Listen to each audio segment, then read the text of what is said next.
Hello साथियों, मैं जुगल आर्य आप सभी के सम्मुख एक और नया वीडियो लेकर उपस्थित हुआ हूं। फ्यूचर विजन कोचिंग क्लासेस में आप सभी का हार्दिक स्वागत करता हूं। अध्याय 2 भौतिक विज्ञान कक्षा 12वीं का अगला प्रश्न 11वां हम कवर करने वाले हैं। इसके पहले कि अगर आपको 10 प्रश्न देखने हैं तो यूट्यूब चैनल जुगल आर्य पर जाकर प्लेलिस्ट में जाकर क्लास 12th के कुछ वीडियो हैं वो आप देख सकते हैं। अगर वीडियो आपको पसंद आए तो ज़्यादा से ज़्यादा लाइक, सब्सक्राइब और शेयर अवश्य करें। बेल आइकन को दबाना ना भूलें ताकि नई अपडेट आपको मिलती रहे। आप सभी का ज़्यादा समय ना लूँगा और अब इस वीडियो को मैं स्टार्ट करने वाला हूँ। प्रश्न क्रमांक 11वां, आंशिक रूप से पराविद्युतांक पदार्थ की उपस्थिति में समांतर प्लेट संधारित्र की धारिता के लिए व्यंजक की स्थापना करनी है। मतलब दो समांतर प्लेटें हैं, उनके अंदर पराविद्युतांक पदार्थ भरा हुआ है, उसको जो भी नाम देना चाहें अपन दे सकते हैं। अथवा सिद्ध कीजिए कि धारिता के लिए तो C बराबर एप्सिलॉन 0 A यहाँ पर क्षेत्रफल है, D दोनों प्लेटों के बीच की दूरी है, T इनमें पराविद्युतांक पदार्थ है, जैसे T मोटाई की एक प्लेट रखी हुई है इन दोनों के अंदर, और K पराविद्युतांक पदार्थ है। तो epsilon 0 into A D minus T कोष्टक 1 minus 1/K ये हमें प्रूव करना है, सिद्ध करना है। या फिर अथवा करके प्रश्न आ सकता है T मोटाई पराविद्युता T मोटाई दो समांतर प्लेट के अंदर T मोटाई की प्लेट के लिए में धारिता के लिए व्यंजक की स्थापना कीजिए। तो अब आप सभी का ज़्यादा समय ना लेते हुए इसका डायग्राम हम समझते हैं। तो इसका डायग्राम समझने के लिए दो हमें समांतर प्लेट लेनी पड़ेगी। तो दो समांतर प्लेटें, ये जैसे ये हमारी दो समांतर प्लेटें हैं। अब प्लेट इसको x मान लिया, इस प्लेट को y मान लिया। इस पर मान लो हमने q आवेश और वो प्लस दे दिया, प्लस q आवेश। प्लेट y पर माइनस q आवेश दिया हमने। और दोनों प्लेटों के अंदर ये भी दो समांतर प्लेट के ही समांतर प्लेट बनी हुई है। जैसे पूरा आप इसको कर सकते हैं। नहीं, अब दो समांतर प्लेट के अंदर ये T मोटाई की प्लेट है और दोनों प्लेट दो समांतर प्लेट है, इन दोनों प्लेट के बीच की दूरी हो जाएगी D। अब इसमें जो वायु है, वायु की परत बनती है, वो परत बनेगी। एक तो इसके अंदर समांतर प्लेटों के अंदर T मोटाई की प्लेट है और इन दोनों प्लेटों के बीच की दूरी D है, तो इन दोनों के बीच में वायु की परत बनेगी D माइनस T। वो हम थ्योरिकल जब लिखेंगे उसमें लिखेंगे। और इनके बीच का क्षेत्रफल वो है A। सबसे पहले जब भी इसको प्रूफ में लिखते हैं तो प्रूफ में लिखते हैं माना x तथा y, कैपिटल X हमने लिया है तो ये कैपिटल X लिखेंगे। x और y दो समांतर प्लेटें हैं और इनके बीच की दूरी, इनके बीच की दूरी D व क्षेत्रफल A है। दोनों प्लेटों के बीच की दूरी D और क्षेत्रफल A, और इनके मध्य में समांतर एक प्लेट है T मोटाई की, इनके मध्य में T मोटाई की प्लेट है तथा K पराविद्युतांक, जिसको पराविद्युतांक माध्यम, जैसे पराविद्युतांक माध्यम में हम जिसमें इसमें K ले लिया हमने, पराविद्युतांक माध्यम K है। प्लेट X पर प्लस Q व Y पर माइनस Q आवेश।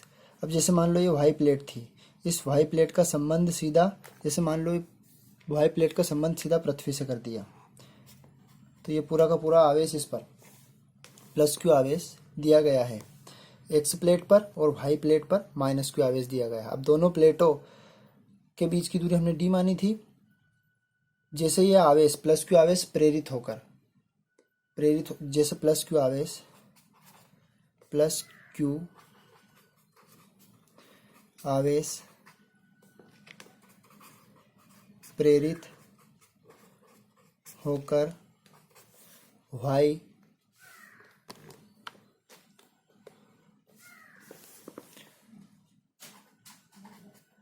प्लेट पर चला जाता है जिसका संबंध पृथ्वी से है। अब वाई प्लेट पर कौन सा आवेश रह जाता है? वाई प्लेट पर फिर -q आवेश रह जाता है। ठीक है, अब ज़्यादा थ्योरिकल में आपको लिखना है। दो समांतर प्लेटें हैं, एक्स और वाई दो प्लेटें हैं जिन पर एक्स प्लेट पर +q आवेश और वाई प्लेट पर -q आवेश। टी मोटाई की एक प्लेट है, इन दोनों प्लेटों के बीच की दूरी d है। फिर जब इस व्यंजक को हम आगे बढ़ाते हैं, दोनों प्लेटों के बीच में स्थित किसी बिंदु पर, दोनों प्लेटों के बीच स्थित किसी बिंदु पर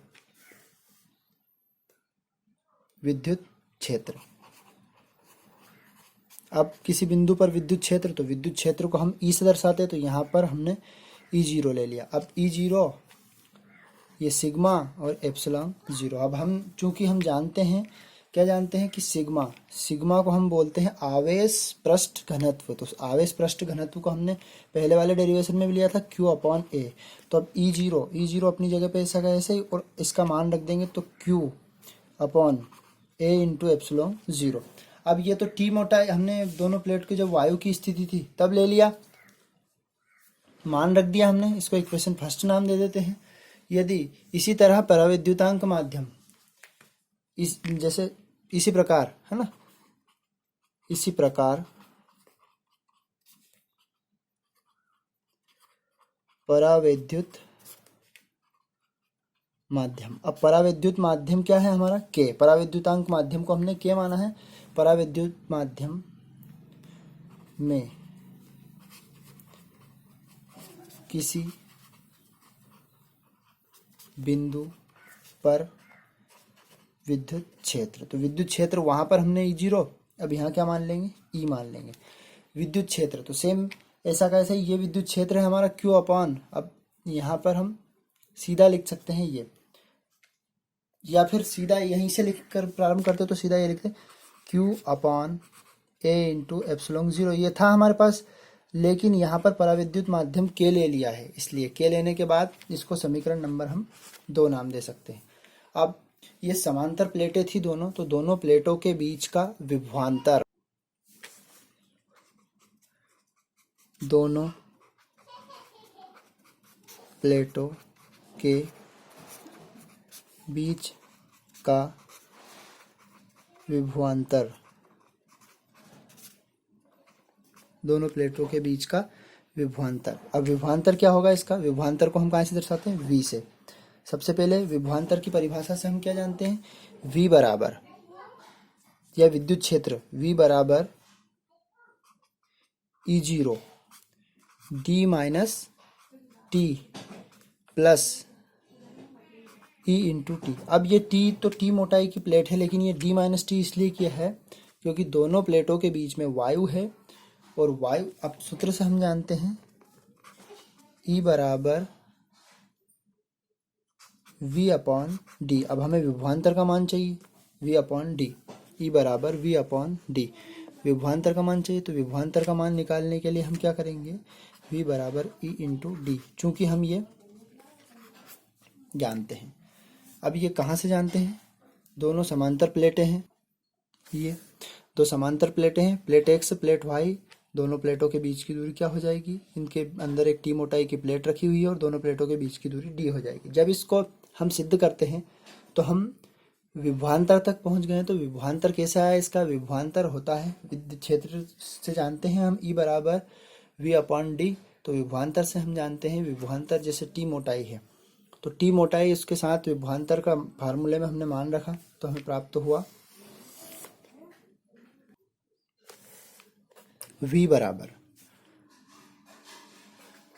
E0 d - t plus E × t। तो हमारे पास E0 का मान भी है समीकरण 1 से और समीकरण नंबर 2 से, ये वाला मान, ये मान पुट यहाँ पर कर देंगे। तो V बराबर E0 का मान है हमारा Q अपॉन A एप्सिलॉन 0 और D माइनस T सेम ऐसा का ऐसे रह जाएगा। अब आगे बढ़ते हैं प्लस करके। E का मान क्या है? E के ए एप्सिलॉन 0 इंटू टी। अब जो कॉमन राशि है इसके अंदर से कॉमन निकाल लेंगे तो V बराबर कॉमन क्या है? Q ए एप्सिलॉन 0, ये बाहर निकालने के बाद जो जो हमारा अंदर बचा उसको बड़े कोष्टक के अंदर लिख देते हैं, D माइनस टी। Q भी निकाल दिया बाहर तो केवल यहाँ पर क्या बचेगा हमारा? T अपॉन के। ये T अपॉन के बच गया। अब T अपॉन के बचने के बाद हम जानते हैं धारिता की परिभाषा से। तो धारिता की परिभाषा क्या है? चूंकि जानते हैं धारिता से, या धारिता की परिभाषा से आप लिख लेना। तो C बराबर Q upon V, Q upon V। अब V का मान क्या है हमारा? V का मान C बराबर, V का मान है हमारा, ऊपर रह जाएगा Q, V का मान ये वाला V, Q upon A epsilon 0 D minus T plus T upon K। ये प्लस है और ये T है। Q से Q कैंसिल। अब जो राशि बटे में बटा है उसको पलट देंगे। अब बटे में बटे राशि है हमारी A अपॉन एप्सिलॉन 0, तो A अपॉन एप्सिलॉन 0 ऊपर चला जाएगा, ये A इंटू एप्सिलॉन 0 और यहाँ पर बचा D minus T plus T upon K। तो C बराबर, अब जो हमें कॉमन है वो कॉमन निकाल देते हैं। A इंटू एप्सिलॉन 0, D अपनी जगह पे ऐसा गया, ऐसा ही माइनस लगा दिया। ऊपर से क्या कॉमन निकलेगा? T। तो ऊपर से कॉमन T निकाल दिया, कोष्टक के अंदर यहाँ बचा 1, T बाहर निकाला। तो अब ये माइनस का निशान है, माइनस का T बाहर निकाला तो ये हो जाएगा प्लस माइनस माइनस हो जाएगा ये। तो ये बचेगा यहाँ पर 1 और ये बचे अपॉन K। तो हम सिद्ध कर लिया हमने। ये हमें सिद्ध करना था कि C बराबर A into epsilon 0 D minus T 1 minus 1 upon K।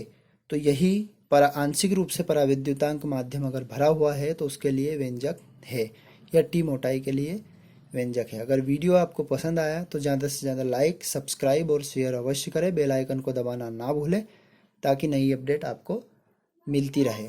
अब इस चैप्टर हम अध्याय 2 पढ़ रहे हैं। इस चैप्टर का नाम है विभव एवं धारिता।